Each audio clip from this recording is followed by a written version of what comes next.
예, 오늘은 제8과 다니엘 왕국 시대 왕을 가진 백성 8과를 같이 은혜를 나누려고 합니다.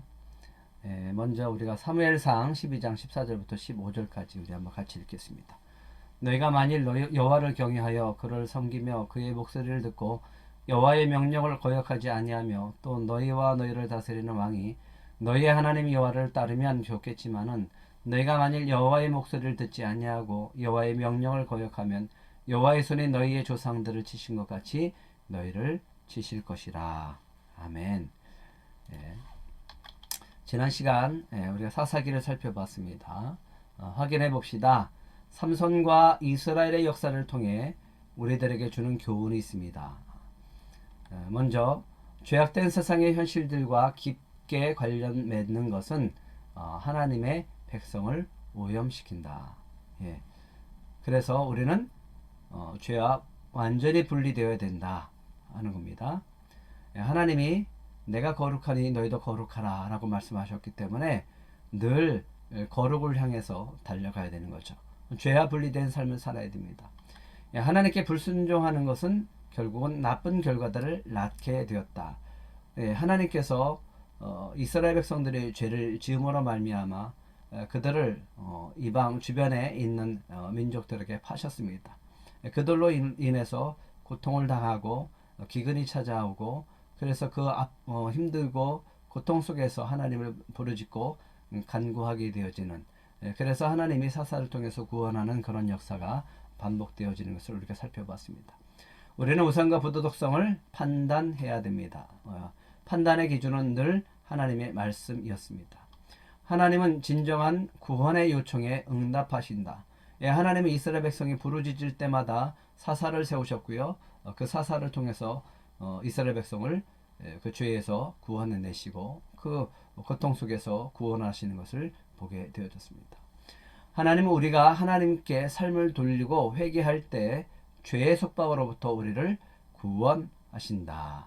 예. 그리고 하나님의 긍휼과 인내는 매우 크시다. 예, 그들을 심판하시는 게 목적이 아니라 그들이 회개하고 주님께 돌아와서 온전히 하나님만을 섬기고 살아가는 하나님의 백성의 삶을 살기를 원하시는 것이었다라고 하는 겁니다. 예, 시대적으로 볼 때 이 시기는 단일 왕국 시대라고 부릅니다. 예, 하나님의 마지못한 허락하에 주변 국가처럼 왕정 체제를 넘어간 이스라엘은 하나님의 마음에 합한 다윗 왕 때에는 국가가 번성하였으나 솔로몬의 우상 숭배로 분열의 위기에 봉착하게 되어집니다. 예, 다니엘 왕국 시대 세 사람의 왕으로 이어집니다. 사울, 다윗, 솔로몬. 하지만 하나님의 마음에 합한 왕은 다윗밖에 없었습니다. 사울을 세웠지만 하나님의 말씀을 버려서 하나님도 그를 버렸고요. 솔로몬은 우상을 숭배함으로 말미암아 하나님을 떠남으로 하나님께서 그를 통해 이 나라가 분열되어져서 남유다, 북이스라엘로 나뉘어지는 그런 아픔을 겪게 되어집니다.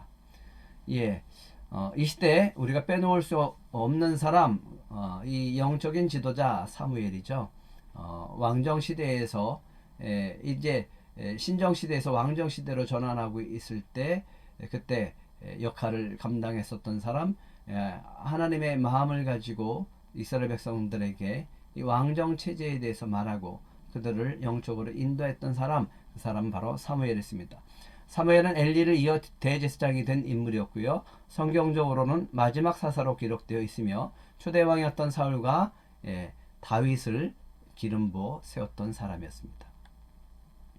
사무엘의 출생과 사역 이것을 보면요. 마지막 사사이자 선지자 시대의 개막을 알리고 있다. 예. 그래서 사무엘상 1장부터 3장은요. 사사시대의 종말에 대한 기록입니다. 이 마지막 부분이죠. 그래서 사사시대가 끝나고 이제 다니엘 왕국 시대가 탄생하는 그 전환기에 있었던 사람이 바로 사무엘이었습니다. 그때 당시는 일반 백성들의 타락을 넘어서 이제는 하나님의 전에서 사역을 감당하는 제사장들까지 타락하게 되어졌습니다. 사회의 모든 면이 철저하게 타락해버린 세대에 하나님의 말씀을 대변할 권위 있는 선지자가 필요했습니다. 하나님의 말씀이 희귀했습니다. 그래서 이제 사무엘 통해서 하나님은 말씀하시고 그를 통해서 전하시는 것을 보게 되어지는데, 그래서 그의 역할은 사사이면서 선지자의 역할을 감당하는 것을 보게 되어집니다. 그래서 사무엘, 그를 통해서 이제는 선지자들의 시대가 시작되어졌고요. 라마나요에서 그런 선지자들을 키우는 그런 학교를 세우게 되어집니다. 선지자 시대의 시작이 있습니다. 선지자 시대는 가장 타락한 시대에 시작되었다. 하나님의 말씀이 가장 필요한 때에 어둠이 짙을 때 그때 시작되어졌다. 그렇기 때문에 선지자는요, 하나님의 말씀을 전하는 사람들이었습니다. 우리가 그리스도인임이 가장 명확하게 드러나는 것은 바로 교회가 아니라 세상입니다. 그래서 세상에서 우리가 그리스도의 향기를 뿜어야 되고, 또 빛과 소금의 역할을 감당해야 됩니다. 사무엘이라는 이름은 여호와께 구하였다라는 뜻을 가지고 있습니다. 7sem은 우리가 너무나 잘 알고 있죠. 한나의 간절한 기도를 통해서 하나님이 응답하셨고 그 이름을 사무엘이라고 지어줬고, 사무엘이 탄생하자마자 이제 한나의 서원대로 저때쯤 돼서 하나님 앞에 드렸던 그런 사람이 사무엘이었습니다. 한나의 서원한 아들이었고요. 하나님께 바쳐진 인물이었습니다. 여기서 우리는 하나님의 섭리를 알게 되는데, 그것은 새로운 시대에 새로운 사람을 하나님이 사용하고 계신다라고 하는 것입니다.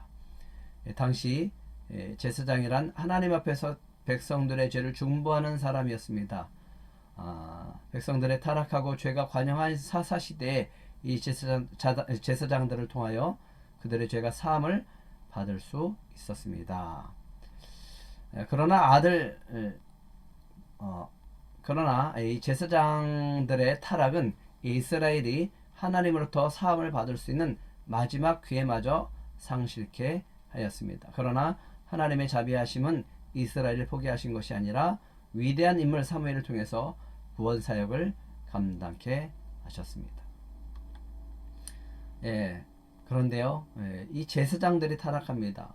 대표적으로 홈리와 비나스죠. 시대의 마지막 보루는 성직자입니다. 그런데 성직자마저 타락하게 되어지면 그 시대는 더 이상 희망이 없는 겁니다. 그런데 이 엘리 제사장의 두 아들이 아주 못된 짓을 한 겁니다. 홈리와 비나스가요, 이 제사장 반열에 있는 사람들이 회막물에 수종드는 여인과 동참하고 하나님께 드려지는 제물을 자기 멋대로 자기가 먼저 먹어버리는 아주 악한 짓을 하게 되어져서 하나님이 그들을 징계하게 되어집니다. 베드로전서 2장 9절에 있는 말씀을 우리가 기억해야 됩니다. 그래서 그러나 너희는 택하신 족속이요 왕같은 제사장들이요 거룩한 나라요 그의 소유된 백성이니 이는 너희를 어두운 데서 불러내어 그의 기이한 빛에 들어가게 하신 이의 아름다운 덕을 선포하게 하려 하심이라. 만인 제사장의 시대죠. 그렇다면 우리는 이 세상에서 거룩한 삶을 나타내고 보여줘야 됩니다. 그럼으로써 우리가 예수 그리스도를 닮은 모습들을 가지고 우리가 살아가야 된다라고 하는 거죠. 이제 왕을 요구하는 시대가 되어졌습니다. 사사시대 마지막 이 사사시대 이스라엘 백성들은 이 주변 국가를 보면서 자기들과 비교합니다. 다른 나라들은 왕이 있습니다. 다른 나라들은 왕이 있어서 이 백성들을 통치하는 겁니다. 그것이 너무 멋있어 보이고 또 그것이 좋아 보였습니다. 그래서 이스라엘 백성들은 사무엘 앞에 나와서 자기에도 왕을 달라라고 요구를 하게 되어집니다. 하나님의 통치를 싫어하고 열방과 같이 되고자 했기 때문이다 라고 하는 거죠. 이스라엘 백성들, 왕을 요구하는 이스라엘 백성들이 있었고요. 하나님과의 사이에서 문제가 생긴 거죠. 뭐냐? 하나님의 왕인데 하나님이 왕이 아니라 이제 인간이 왕이 되어져서 자신들을 통치하게 해달라라고 하는 겁니다. 그래서 사사기 마지막 이 구절에 보면 그때 이스라엘 왕이 없으므로 사람이 각기 자기네 소견에 옳은 대로 행하였더라. 이제 왕을 요구하는 이스라엘의 입장과 하나님의 입장을 한번 정리해 보면 이렇습니다. 이스라엘의 입장에서는 열방과 같이 우리에게 왕을 세워달라고 하는 겁니다. 그래서 그 왕을 통해서 다스리게 해달라고 하는 거예요. 하나님께 다스림을 받고 하나님의 통치 가운데 그들의 왕은 하나님이었지만 이제는 눈에 보이는 왕이 필요하다라고 하는 겁니다. 그래서 하나님은 사무엘에게 그렇게 얘기했습니다. 저들이 너희를 버림이 아니요 나를 버린 것이다 라고 얘기를 합니다. 여호와께서 사무엘에게 이르시되 백성이 내게 한 말을 다 들으라. 그들이 너를 버림이 아니요 나를 버려 자기들의 왕이 되지 못하게 함이니라. 이 말씀 속에서 얼마나 하나님의 마음이 섭섭한지 그 섭섭함이 잘 보여지고 있습니다. 그러므로 그들의 말을 듣되 너는 그들에게 엄히 경고하고 그들을 다스릴 왕의 제도를 가르치라. 하나님께서 이스라엘에게 배신당했습니다. 그런데도 불구하고 뭐라고 말씀하십니까?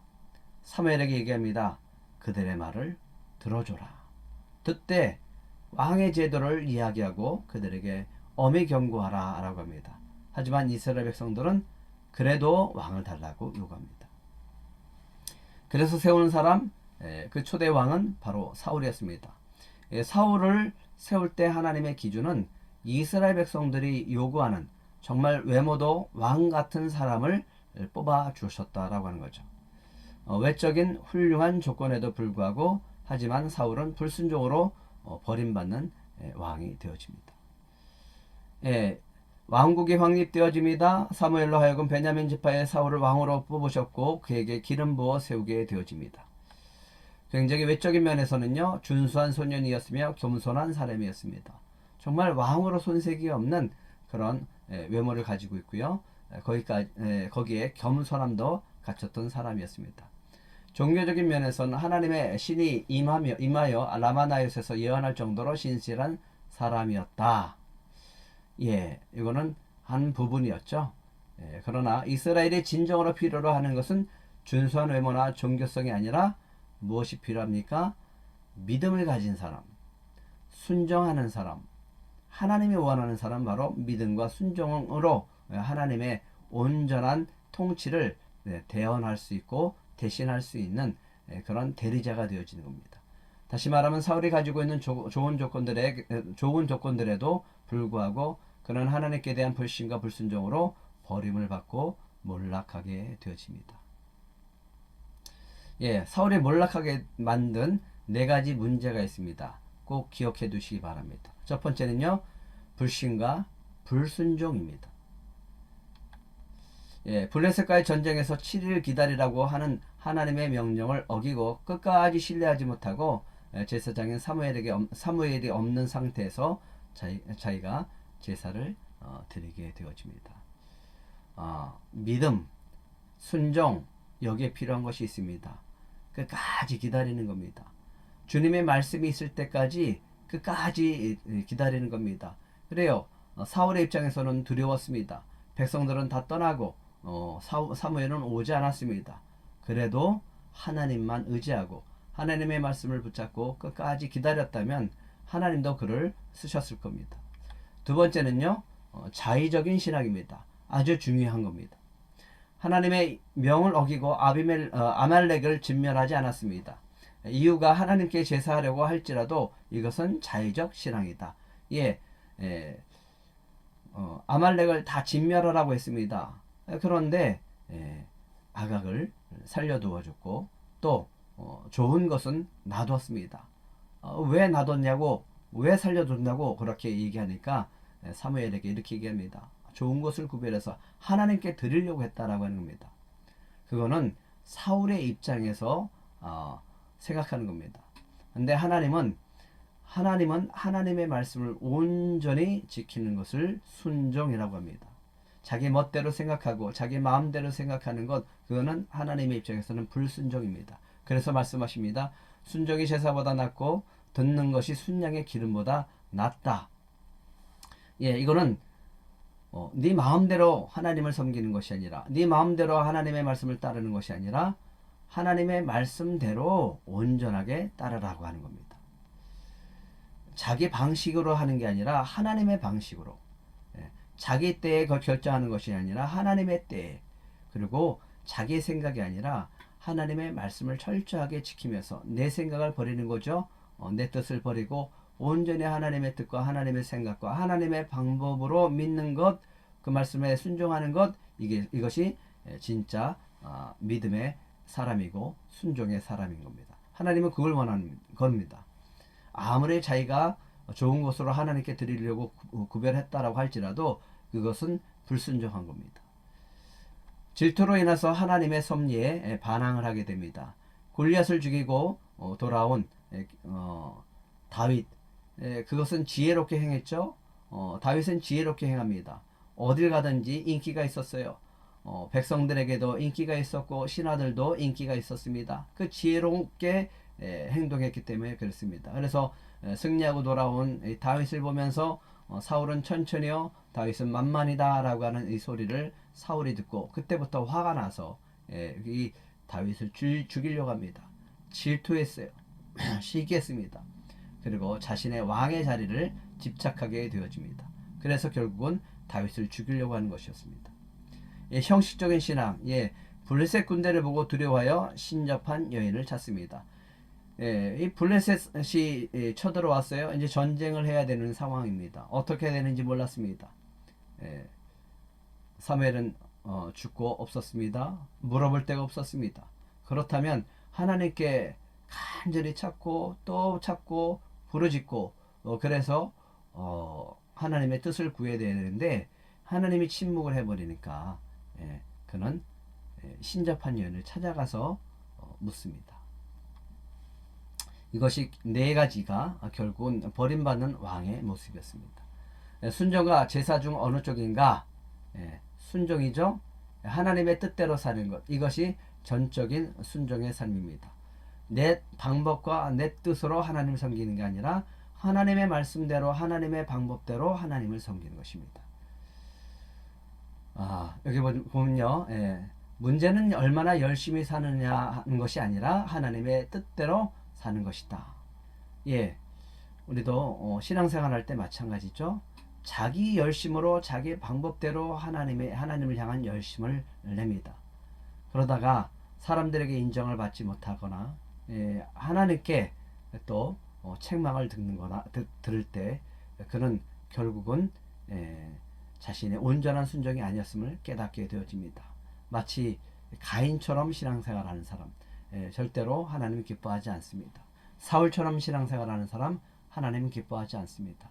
온전히 다윗처럼 하나님의 뜻이 어디 있는가, 하나님의 방법을 찾아가는 사람, 그 사람이 하나님이 기뻐하는 신앙인입니다.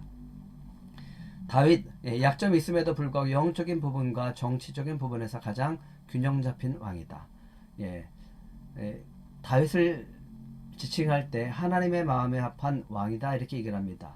그 이유는 항상 그는 하나님이 먼저였고 하나님을 생각하는 사람이었고 하나님의 말씀을 사모했고 하나님의 방법을 하나님의 뜻대로 살아가려고 하는 그런 사람이었기 때문에 그렇습니다.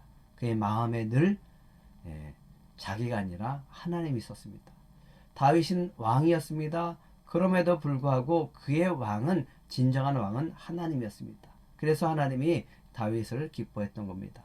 그래서 이스라엘 역사 가운데 많은 왕들이 있었지만 하나님은 그 기준에 다윗을 두고 계십니다. 북이스라엘은 멸망했습니다. 남유다의 많은 왕들에게 이렇게 합니다. 너는 다윗과 같이 행하지 않았다. 너는 다윗과 같이 행하지 않았다. 이렇게 그 기준으로 다윗을 두는 것을 보게 되어집니다. 물론 하나님께서 다윗을 기름 부어 주셨고 그를 세워가는데 곧바로 세우지는 않습니다. 사울에게 시기와 질투로 죽임을 당할 수 있는 그런 위험한 속에서 망명생활을 하게 되어지는데 왜 이렇게 했을까? 그것은 하나님께서 하나님의 마음에 합한 왕으로 세우시고자 훈련했던 그런 훈련의 기간이었고 그 시간 동안 하나님을 믿고 순종하는 법을 배웠고요. 그 시간에 많은 시편을 기록하는 것을 보게 되어집니다. 다윗의 장점입니다. 다윗의 성품은 사무엘 1장에 보면 사울이 죽죠. 사울의 가정이 몰락되어 가는 것을 보면서 기뻐하는 것이 아니라 슬퍼하게 되어집니다. 이것을 보면서 다윗의 성품이 얼마나 아름다운지를 우리가 볼 수 있죠. 대적이 몰락하고 대적이 멸망하면 기뻐해야 될 텐데 다윗은 사울의 몰락을 안타까워했고 애곡했고 금식하면서 기도하게 되어집니다. 하나님의 중심입니다. 사무엘하 5장에서 6장을 보면요, 다윗은 하나님 중심이었습니다. 그래서 예루살렘을 정치 종교의 중심으로 만들어 왔고요. 사울이 언약궤에 대해서 무관심했다면 다윗은 가장 먼저 왕이 된 다음에 이 부분을 관심을 가졌고요. 언약궤를 다윗의 궁전으로 옮기는 데 애썼던 사람이 다윗이었습니다. 하나님을 가까이 하고자 하는 그 마음, 하나님을 자기 삶의 중심에 두고 싶어하는 이 마음이 다윗에게 있었습니다. 또 한 가지, 그는 자기의 궁전보다 하나님의 궁전이 더 아름다워야 되고 하나님의 집이 더 아름다워야죠. 더 좋아야 되는데 자기의 궁전은 화려한데 하나님의 언약궤, 하나님의 있는 처소는 너무 초라해 보여서 가슴 아팠습니다. 그래서 하나님의 성전을 짓고자 했습니다. 이 마음이 하나님께 감동이 되어졌습니다. 그래서 그에게 사무엘하 7장에 하나님께서 그에게 약속하시는 하나님이 주시는 다윗과 언약이 나옵니다. 이 다윗과의 언약은 너무 중요합니다. 그래서 사무엘 7장은 여러분들이 꼭 꼼꼼하게 읽어보시고 하나님이 그에게 왜 그런 언약을 하셨는지, 그리고 어떤 언약을 하셨는지를 살펴보셔야 될 겁니다. 사무엘하 7장 8절부터 11절에는요, 그 약속을 보면요, 이스라엘의 주권자로 삼겠다라고 하나님이 약속하십니다. 그리고 그가 어딜 가든지 함께 하심으로 모든 대적을 멸하셔서 그 이름을 존귀하게 하겠다라고 말씀하십니다. 이 언약을 보면 이 아브라함의 언약과 비슷하죠. 이스라엘의 백성이 유랑하지 않고 정착하게 하시겠다. 그동안 이스라엘 백성들은 광야 생활하면서 여기 움직이고 저기로 움직이고 했었죠. 그리고 정착하고 살았지만 그동안 사사시대 때 많은 외부로부터의 전쟁이 있었습니다. 이런 고통이 있었는데 이스라엘 백성이 유랑하지 않고 정착하겠다라고 하는 것은 하나님께서 이제 승리를 주시고 평강을 주시겠다라고 하는 거죠. 왕가를 세우겠다라고 합니다. 그의 가문 속에서 영원히 왕가를 세우시겠다라고 약속하십니다. 그리고요, 네 번째는 다윗의 선행입니다. 이런 은혜 속에서 살아가면서 다윗은 또한 은혜를 베푸는 사람이었습니다. 요나단의 아들이었죠. 이 무비보셋은 두 발 모두 줄뚝이는 그런 장애인이었습니다. 그럼에도 불구하고 이 장애인을, 무비보셋을 자기의 식탁의 반열에, 즉 왕자의 반열에 올리게 되어집니다. 그래서 같이 밥도 먹고요, 똑같이 자신의 아들처럼 그렇게 되어지고 왕자처럼 그렇게 세워가는 것을 보게 되어집니다. 하지만 다윗도 범죄하게 됩니다. 사무엘하 11장에 나옵니다. 하나님께로부터 오랜 기간 동안 훈련을 받고 왕위에 오른 다윗도, 그렇게 승승장구하는 다윗도 넘어집니다. 그래서 여기서 우리는 조심해야 됩니다. 다윗의 범죄의 내용은 마치 주간지의 내용을 읽는 것과 흡사하다, 이렇게 되어 있죠. 사무엘하 11장 1절 한번 같이 읽어볼까요? 예루살렘의 4월은 아름답다. 저녁에는 도시가 향기로 가득 찬다. 그러나 사울은 전쟁철이기도 하다. 중결이 지나고 우기도 지났다. 뭘 얘기하려고 하는 걸까요? 이스라엘 군대는 모두 전쟁터에 나가 있었습니다. 언제나 전쟁터에 나가서 선봉에 서고 또 총지휘했던 다윗이 어떻게 된 건지 지금은 전쟁터에 나가지 않았습니다. 부하들만 내보내고 있었어요. 그리고 어느덧 중년이 되어져서 다윗은 이 실컷 낮잠을 자고 일어나서 옥상에 산책을 하다가 우리의 아내가 목욕하고 있는 이 아름다운 모습을 보고 음욕을 품게 되어집니다. 그래서 그를 범하게 되어집니다. 그래놓고 우리아를 전쟁터로 최전방으로 내보내서 죽게끔 합니다. 참 악하죠. 이 방법은 바로 사울이 자신을 죽이려고 했었던 그 방법입니다. 사울이 다윗을 사위로 삼고 메랍과 또 미가를 준다고 약속해 놓고 이 블레셋 전투와 블레셋의 전투를 하게 합니다.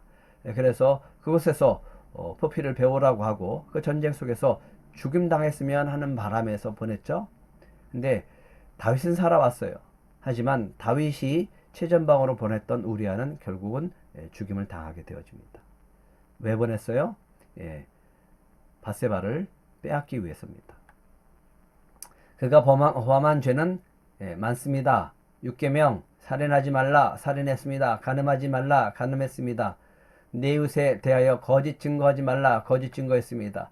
내 이웃의 집을 탐내지 말라 탐냈습니다. 참 많은 죄를 졌습니다. 다윗의 고난과 하나님의 심판이 있습니다. 이것으로 인해서 하나님은 이 가문에 심판을 하게 되어집니다. 칼이 그 집에서 떠나지 않을 것이다. 다른 사람이 그 처들을 범할 것이다. 밧세바에게서 난 아들이 죽을 것이다. 다윗이 받은 심판은 이랬습니다. 밧세바가 낳은 아들이 죽었습니다. 딸 다말이 아들 암논에게 의해서 강간을 당합니다. 셋째 아들 압살롬이 그것을 분하게 여겨서 장남 암논을 죽이기 위해서 계획을 짜고 결국은 암살하게 되어집니다. 압살롬이 왕위를 노리고요. 반란을 일으키죠. 압살롬이 다윗의 처첩들을 공중 앞에서 강간하게 되어집니다. 압살롬이 다윗과의 전쟁을 벌입니다. 아들과 아버지가 싸울 수는 없잖아요. 그래서 다윗이 피합니다. 하지만 압살롬이 이 죽임을 당하게 되어집니다. 아들이 죽었습니다. 그때 너무너무 애통해합니다. 그것이 바로 다윗이 범했던 이 죄로 인한 대가였다라고 합니다. 베냐민 사람 세바의 반역으로 유다 사람만을 제외한 모든 사람들이 돌아오게 되어지죠. 그런데 이 다윗이 나이가 많이 들어서 늙게 되어졌을 때 아도니아가 반역을 하는 것을 보게 되어집니다. 징벌을 받는 다윗의 태도는요, 전적으로 순종합니다. 그렇습니다. 저는 죄인입니다. 그러니 주님, 주님의 뜻대로 하옵소서라고 하는 마음이죠. 언약궤 앞에서 하나님의 처분을 맡깁니다. 심의 저주 앞에서 그래 저주해라. 나는 저주를 받아도 마땅한 사람이다. 이렇게 대합니다. 이 기간 동안, 이 고난의 시간 동안 다윗 역시 시편을 기록하게 되어집니다. 그렇게 해서 다윗은 솔로몬에게 성전 건축을 할 것을 명하고 또 성전 건축할 수 있는 모든 재료를 남겨주고 세상을 떠나게 되어집니다. 솔로몬에게 하나님께서는 성전 건축을 허락하셨습니다. 그래서 다윗은 성전 건축을 위해서 모든 것들을 준비했고요. 솔로몬은 그것을 바탕으로 하나님의 성전을, 솔로몬 성전을, 예루살렘의 성전을 짓게 되어집니다. 이스라엘 백성이 광야에서 40년간을 지내오는 동안에 하나님께서는 장막에 거하시면서 이스라엘 백성과 함께 하셨습니다. 모세를 통해서 성막을 짓게 하셨죠. 이 장막은 다윗에 의해서 처음으로 계획되어지고 솔로몬에 의해서 완성된 성전 이전에 하나님께서 거하시는 곳이었습니다. 그러다가 이제 이스라엘 백성이 가나안 땅을 정복하고 실로에 정착하게서 성막을 짓게 되어집니다. 다음에는 기드온으로, 그 다음에는 다윗성으로 성막이 옮겨지게 되어집니다.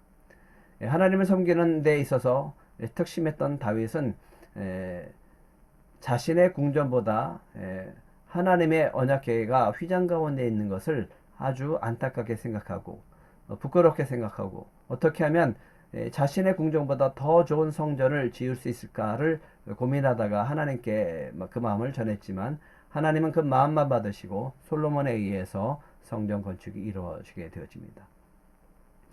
성전 건축을 위해서 준비한 것은요, 금 10만 달란트, 은 100만 달란트, 놋과 철, 제목들을 솔로몬에게 남겨주게 되어집니다. 솔로몬은요, 이것을 바탕으로 해서 모리아산 위에 성전 건축을 하게 되어지고요. 7년 만에 완공하게 되어집니다. 성전 건립에만 소요된 감독자가 약 3,300명, 동원된 인부가 10만 명, 특히 두로왕 히람으로부터 일꾼과 건축자재를 받았고요. 길이가 60규빗, 너비 20규빗, 높이가 30규빗에 해당하는 이 아름다운 또 웅장한 건물을 건축하게 되어집니다.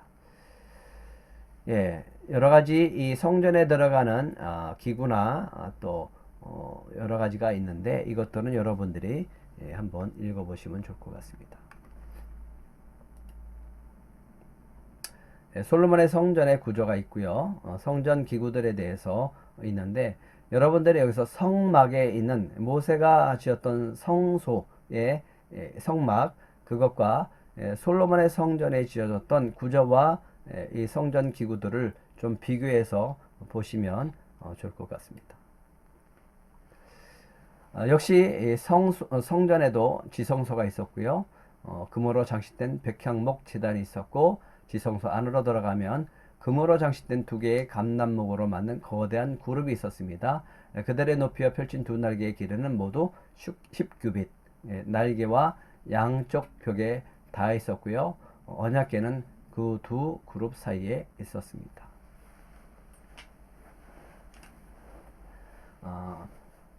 1규빗이 약 45cm니까 10규빗이면 약 4.5m 정도 되겠죠. 그렇게 화려하게 이 금으로 장식하고 아름답게 지어진 성전이라고 할지라도 솔로몬이 하나님을 떠나니까 그 성전도 파괴되어지는 것을 보게 되어집니다. 이 성전이 파괴되어지는 것은 얼마 가지 않았어요. 솔로몬이 성전 건축하고 또 그 후에 그가 성전을 헌납하고 34년 솔로몬의 사망 후 불과 5년째 되던 해부터 성전은 그 쇠퇴하기 시작합니다. 제일 첫 번째 애굽왕 시삭이 올라와서 공격을 할 때 많은 보물들을 몰수해 갔고요. 많은 사람들은 성전의 성물을 훔쳐가서 바알에게 바치는 것을 볼 수 있습니다. 시삭왕의 약타루르에 수세 기에 걸쳐서 신성 모독 행위가 이어졌고요. 유다 아하스 하면 참 악한 왕이죠. 이 왕이 좀 무지한 왕입니다. 성전의 남은 보화를 아수로 니글랏 빌레셋 왕에게 뇌물로 바치고 다른 기물들도 자신 마음대로 처분했던 참 악한 왕입니다. 마지막으로 바벨론 왕 느부갓네살이 이 성전을 점령하고 파괴하고 그 안에 있는 보물들을 다 가져가고 심지어 거기에는 언약궤까지 다 약탈해가는 그런 일까지 있었습니다. 그러면 솔로몬 성전, 예루살렘 성전이 파괴된 다음에는 어떤 일이 있었을까요? 다음 시간에도 보겠지만 바벨론 포로에서 돌아온 이스라엘 백성들로 인해서 다시 성전 건축이 되어지는데 하나님의 은혜로 이 바사의 고레스 왕이 바벨론 정복하고 왕국을 세웠는데 이 고레스의 칙령에 의해서 이스라엘 백성들이 돌아와서 다시 성전을 건축하게 되어집니다. 그 성전 건축이 바로 수룹바벨 제2성전입니다. 515년 바사 다리오 왕 6년 3월 3일에 성전이 재건되어졌고요. 일명 수룹바벨 성전 또는 제2성전 이렇게 불려지고 있습니다. 하지만 이 성전이 화려하지 않았죠. 솔로몬 성전보다 화려하지 않았습니다. 그래서 이 학계에 보면 또 이 에스라에 보면 이런 이 성전에 관한 이야기들이 있고요. 많은 사람들이 한쪽에서는 기뻐하고 또 한쪽에서는 슬퍼하는 그런 일들도 있었습니다. 수룹바벨 성전이 있었지만 이제 예수님 당시에 헤롯 성전이 있죠. 헤롯 성전은 헤롯이 정치적인 목적으로 이렇게 세우게 되어집니다. 수룹바벨을 보수 공사하고요, 확장하죠. 그래서 공사 기간이 굉장히 오래되어졌습니다. 예수님 당시에도 계속 공사가 이루어졌고요. 주 63년까지 공사가 진행되어집니다.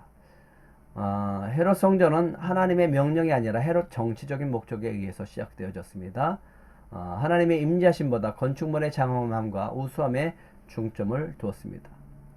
그렇기에 안에서는 그렇게 안에서 행해지는 의식은 대부분 주님의 계시에 의하지 아니하고 사람의 임의대로 만든 것으로 제사장의 오만과 강탈, 상인들의 이기적인 사욕으로 더럽혀졌습니다. 그래서 예수님이 오셔서 성전을 정화하는 그런 일들이 있었습니다.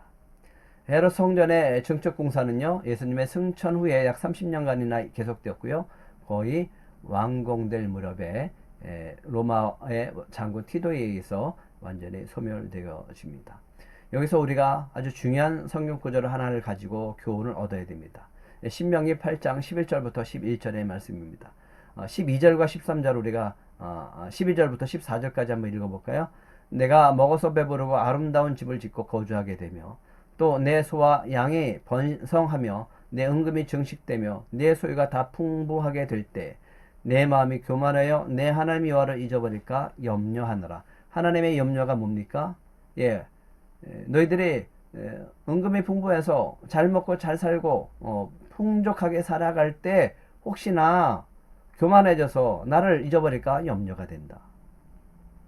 그래서 항상 조심해야 된다고 그랬죠. 언제 조심해야 되나? 더 조심해야 될 때 그거는 우리에게 하나님이 축복을 주시고 평안을 허락하시고 우리가 은혜에 있을 때 그때 더욱더 하나님을 붙잡고 살아가야 된다라고 하는 겁니다. 절대로 방심하면 안 됩니다. 그래서 중요한 건 매일매일 주님의 말씀 앞에 우리를 복종시켜 나가는 것, 그래서 묵상이 중요하다라고 늘 강조하고 있습니다. 17절 그러나 내가 마음에 이르기를 내 능력과 내 손의 힘으로 내가 이 재물을 얻었다 말할 것이니라. 제일 싫어한다라고 그랬죠. 하나님의 영광을 절대로 빼앗기지 않습니다. 우리는 그래서 늘 하나님께 영광을 올려드리고 하나님이 하셨습니다. 하나님이 하셨습니다. 감사합니다. 그런 우리 감사하는 마음으로 우리는 살아가야 됩니다. 지금까지 이 세 왕에 대해서 살펴봤고요. 솔로몬 성전에 대해서도 우리가 살펴보았습니다. 여러분들이 정리해 봅시다. 여기에는 여러분들 나름대로 앞에 배운 것들을 좀 정리해서 잘 기록해 보시기 바랍니다. 사울은 어떤 왕이었고, 다윗은 어떤 왕이었고, 솔로몬은 어떤 왕이었는지, 그러면서 꼭 기억해야 될 것, 내 마음이 교만하여 내 하나님 여호와를 잊어버릴까 염려하노라. 하나님을 잊어버리면 하나님은 성전도 다 던져버리신다라고 했습니다. 우리가 사울을 통해서 배우고요, 다윗을 통해서 배우고 솔로몬을 통해서 배워야 됩니다.